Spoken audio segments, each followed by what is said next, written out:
Honorable Speaker of the ECOWAS Parliament, honorable members of the ECOWAS Parliament,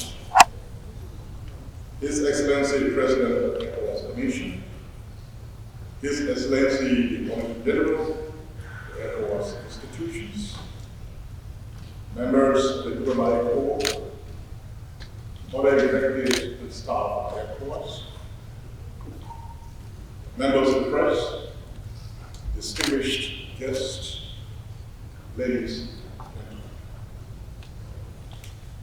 It is a distinct privilege and honor for me to address this August Assembly on behalf of the President of the ECOWAS Court of Justice, Honorable Justice Ricardo Claudio Montero Lucas, who due to prior official commitments beyond his control is unavoidably absent from today's momentous occasion. He has, however, asked me to convey his warm regards, his deep respect, and on this institution, and his unwavering commitment to the shared values and principles that bind us together in the service of the people of the economic community of West African states. On behalf of His Lordship, I wish to express the sincerest goodwill of the ECOWAS Court of Justice to the Honorable Speaker, to every distinguished members of this Parliament, and all esteemed guests and stakeholders gathered here today for the official opening of the first ordinary session of the ECOWAS Parliament for the year 2025.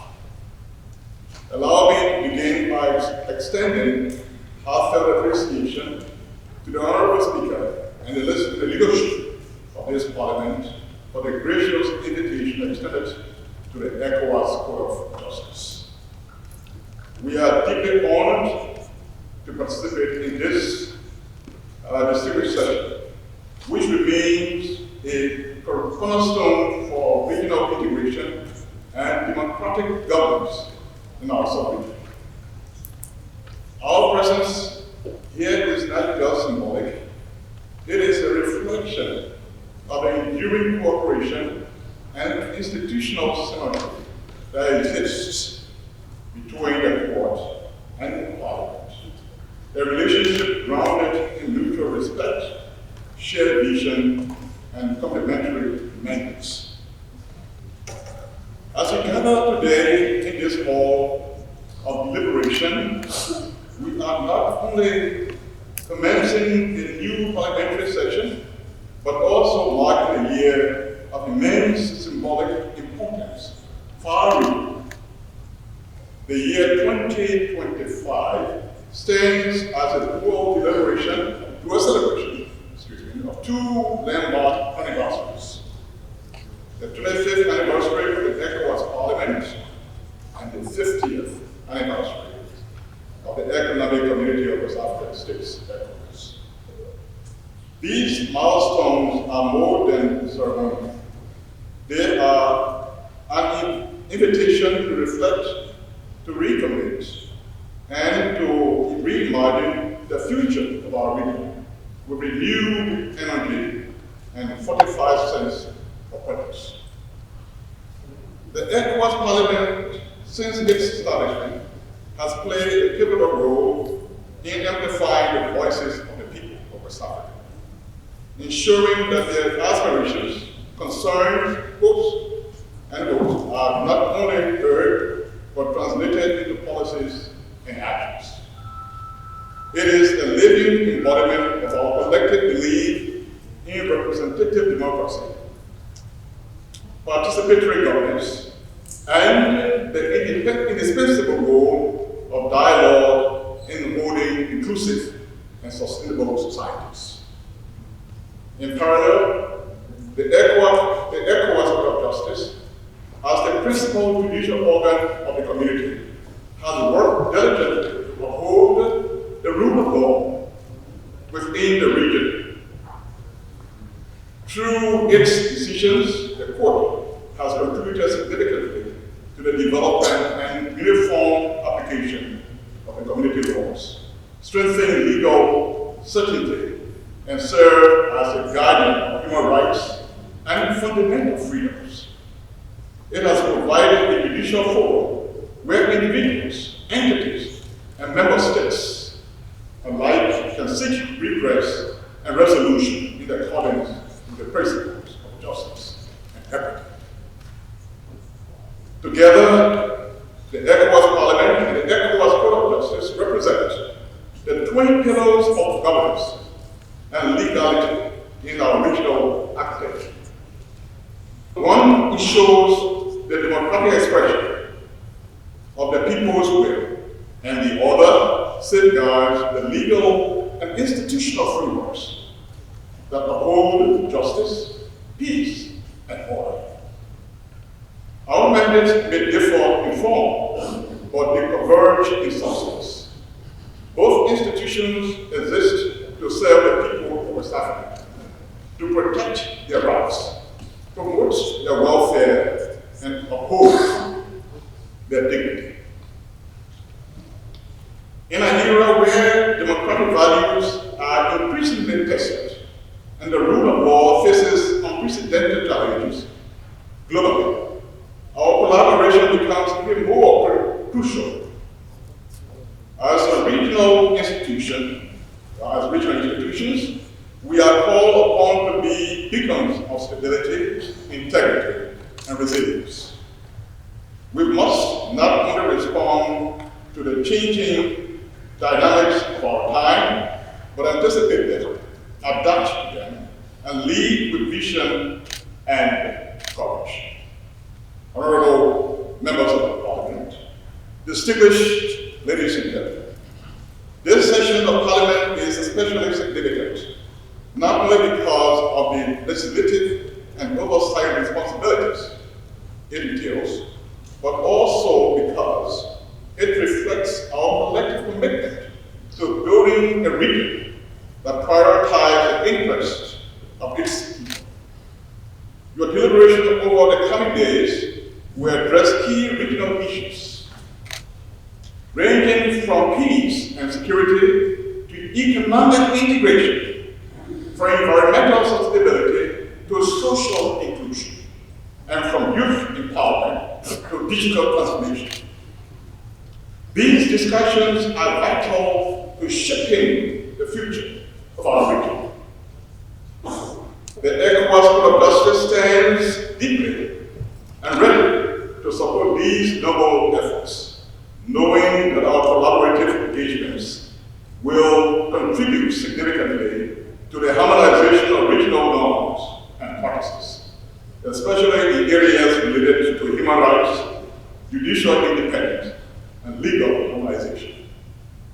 Moreover, we are keen to explore new avenues of cooperation, particularly in the context of the ECOWAS Vision 2050, which calls for a more inclusive and people-centered regional integration.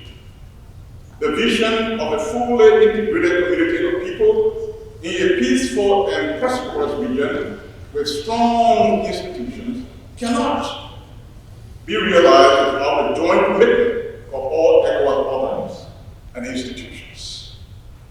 It is our belief that through enhanced interinstitutional collaboration, we can collectively contribute to achieving the ambitious yet attainable objectives of the visionary agenda. In this regard, allow me to highlight a few key areas where collaboration between the court and the Parliament can follow deeply. One, legal reform and harmonization. The Parliament, through its legislative function and recommendations, can play a crucial role in promoting the adoption of community legal instruments that enhance regional jurisprudence.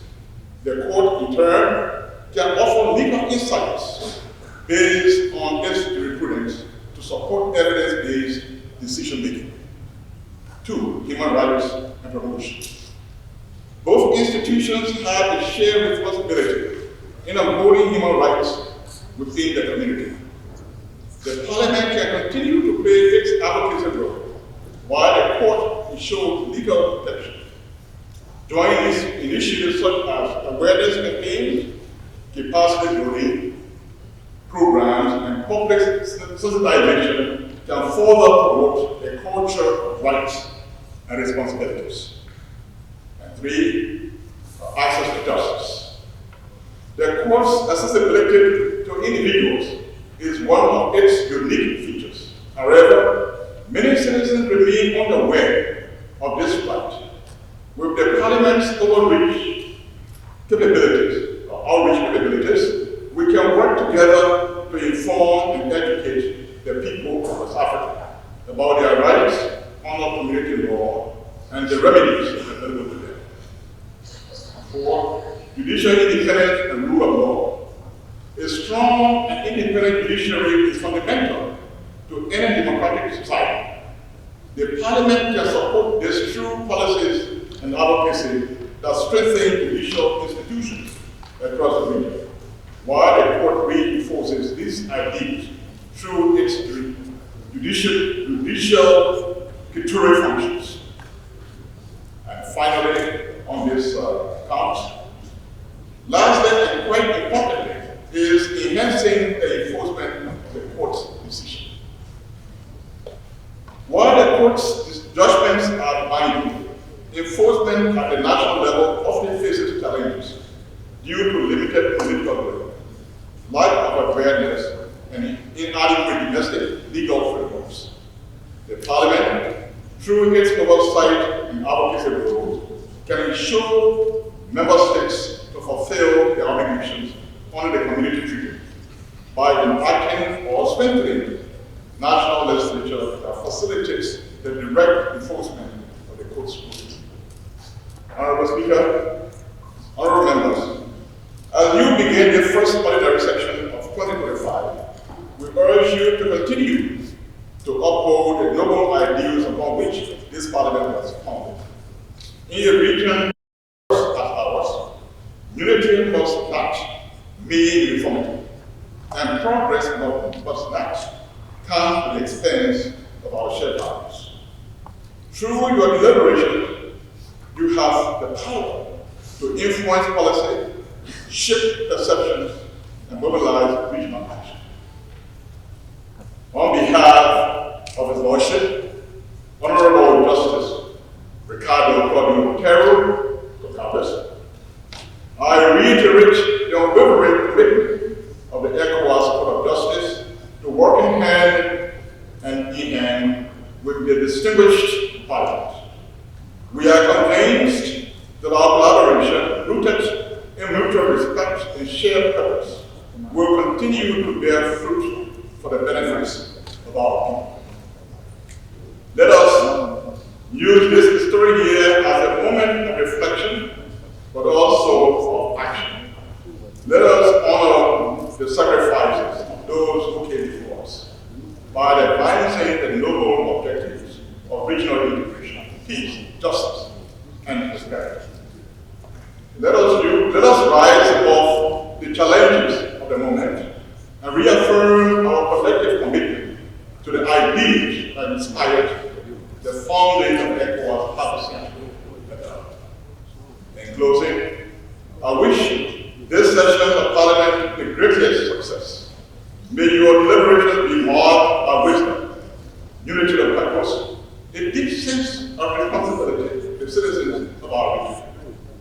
May your efforts in this chamber translate into tangible benefits for all of West Africa. Long live ECOWAS Parliament.